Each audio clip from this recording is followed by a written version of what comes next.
민경선은. 네, 고향의 민경선원입니다. 우리 국장님이나 관계 공무원 여러분 장시간 고생하시는데요. 지역적이지만 지역 현안에 있어서 좀 질문 좀 드리겠습니다.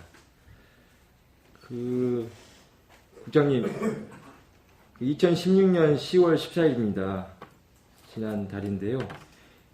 대덕동에 대한 서울 하늘초 공동통합구역 해제 통보를 알고 계시죠? 네. 어떻게 대처하고 계십니까?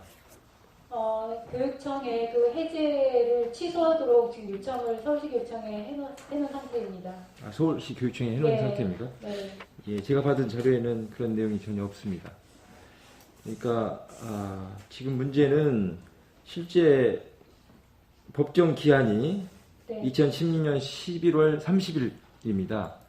그때까지 해결 못하면 내년에는 학생들이 못 가는 거죠. 그러니까 지금 길이 짧습니다. 이제 행정감사랑 네. 연관되다 보니까 오늘 어제 그제 계속 주민들한테 전화 오고 국회의원실도 찾아가고 지금 상당히 지역 가장 큰 현안 이슈입니다.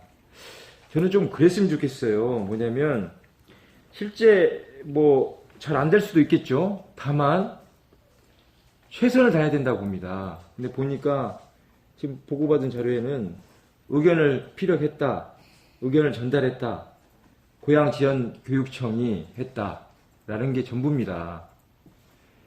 고양지역교육청이 서울시 서부지역교육청하고 협의를 하는데 협의가 되겠습니까? 서로 평행선만 달리는 거죠. 그러면 실제 행정국이 나서서 서울시 교육청을 설득을 해야 되는 겁니다. 상급기관이 어느 정도의 유도리를 갖고 이런 부분을 좀 양해를 해달라 이렇게 해서 조정을 해줘야지 팽팽하게 맞서는데 의견만 전달해서 무슨 해결이 되겠습니까? 네? 국장님 그렇지 않습니까? 네. 말씀하신 대로 지금 저희가 서부교육청도 방문하고 또 공문도 발송하고 또 지역 대책회의도 세웠는데요. 예. 서울시 교육청하고 저희 입장이 지금 상반되기 때문에 서울시 교육청에서 이거를 내년에 갑자기 이렇게 통합구역을 조정하는 거는 좀 문제가 있다고 봅니다. 그래서 지금 그 협의가 잘 안 될 경우에는 국민권익위원회 중재요청을 하던가 네. 여러 가지 가능한 방법을 다 고민을 해서 네. 지금 노력을 하겠습니다. 그래서 좀 국장님한테 부탁드리면 저는 행정감사 끝나면 바로 서부교육청이든 서울시 교육청을 찾아가려고 합니다. 그러면 국장님이 안 되더라면 과장님이라도 같이 가서 네, 그렇게 하도록 하겠습니다. 왜냐하면 이건 명분 싸움이에요. 명분과 논리 싸움인데 논리에서는 저희가 질 수가 없는 사안이에요. 왜냐? 이 대덕동이라는 곳이 서울시 기피시설이 다 들어있는 곳입니다. 그러니까 실제 피해는 다 받고 있고 상대적 박탈감을 갖고 있는데 2012년에 다행스럽게도 고양시 최성 시장님과 서울시 박원순 시장님이 상생협약을 체결했습니다.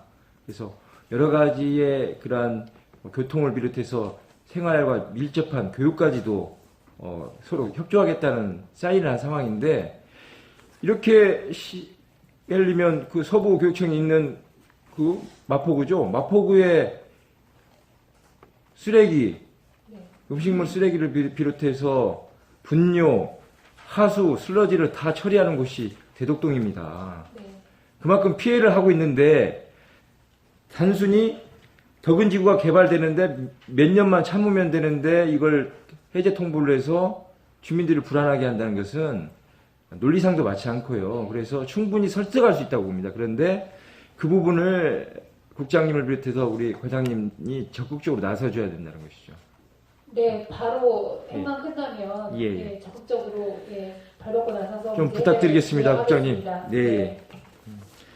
그리고 또 시간이 없는데 간단히 드리면 존경하는 인두순 의원님이 오전인가 질문하신 것 같아요. 그 초중고 교사 핸드마이크 사용 관련해서 전체를 도입했으면 좋겠다라고 했는데 저는 전체 도입해도 좋지만 약간 그 전에 앞서 지금 도입된 게 1,900개 아니 19,000개 정도가 도입된 거죠?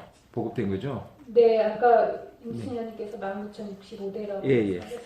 그러면 실제 실태 조사를 좀 했으면 좋겠습니다. 이게 효용도가 어느 정도 되는지, 실제로 쓰고 있는지, 아니면 쓰면서 불편한 점이 없는지를 봐서, 그게 뭐 좋다고 하면 다 보급하면 좋은데, 일단 지금 쓰고 있는 거 아닙니까? 그럼 실태 조사를 한번 나름대로 해서 분석을 좀 했으면 좋겠어요. 네, 예? 이제 저는 개인적으로는 그 마이크에 대해서는 학생의 입장하고 또 교사 입장도 다를 것 같고요. 네. 기계음이기 때문에 학생들 입장에서는 또 여러 가지 또 의견도 있을 것 같습니다. 예, 예. 종합적인 검토가 필요하다고 생각합니다. 관련 네. 부서가 교육국이기 때문에 오늘 논의되는 사항에 대해서 말씀드리도록 하겠습니다. 네네. 간단한 거 하나만 하고 시간이 너무 뺏으면 안 될 것 같아서. 학교용지 매입 후 학교 미설치 토지가, 하나, 둘, 셋, 6건입니다. 뭐 2002년에 매입을 해놓고 아직까지도 학교를 미설치하고 있는 방치된 이 부지가 많은데, 이 부분도 좀 명확하게 문제가 있죠, 국장님. 네, 좀, 긴 답변은 말고요. 좀 해결할 수 있도록 좀 했으면 좋겠습니다. 네, 이제 부분적으로 진행이 되는 부분도 있고 매각은 이제 이게 금액이 크다 보니까 한꺼번에 사실 계약이 유찰이 이제 반복되고 있습니다. 그래서 매각이 성사될 때까지는 계속 지금 매각 이차를 추진할 수밖에 없을 것 같습니다. 저는 끝내려고 했는데 간단히 말씀드리면, 매각도 중요하지만 이 좋은 부지 아닙니까? 보면 전부 다가 시내에 있는 부지예요. 그렇죠? 네, 그러면 안전시설 같은 경우 뭐 체험장 만든다고 그러는데 양평에다 짓는 것보다는 오히려 이런데 가까운데 접근성이 좋은데 놓아두고 왜 거기다 짓는지 모르겠습니다. 이런 부분이 종합적으로 좀 검토됐으면 좋겠어요. 예? 네, 안전국 따로, 행정국 따로, 이런 걸 협업해야 되는, 부지가 있는지도 모를 거 아니에요, 안전국은요. 예를 들면요. 좋은 부지가, 이렇게 큰 부지가 이렇게 남아두는데, 이걸 매각을 하는데, 매각이 안 돼서 못 처분한다고 하면, 오히려 양평 거까지 교통시설도 좋지 않은데, 그 기회비용이 얼마나 듭니까? 저 차량 임대해서 쓰고 학교가. 네. 오히려 이렇게 가까운데, 안전체험시설 설치하면 더 좋은 효과가 나지 않겠습니까? 지금 이제 대도시에 있는 건 성남하고 안양, 그 수원을 이제 청사 문제를 해결하는 거로 이렇게 지금 가닥을 잡아가고 있는데요. 예, 예, 이 자료를 예. 전 부서에 공유를 해서 지금 말씀하신 대로 용도가 사용될 수 있는지 협업을 하겠습니다. 예, 그렇게 협업을 좀 해주시면 좋겠습니다. 네, 이상입니다.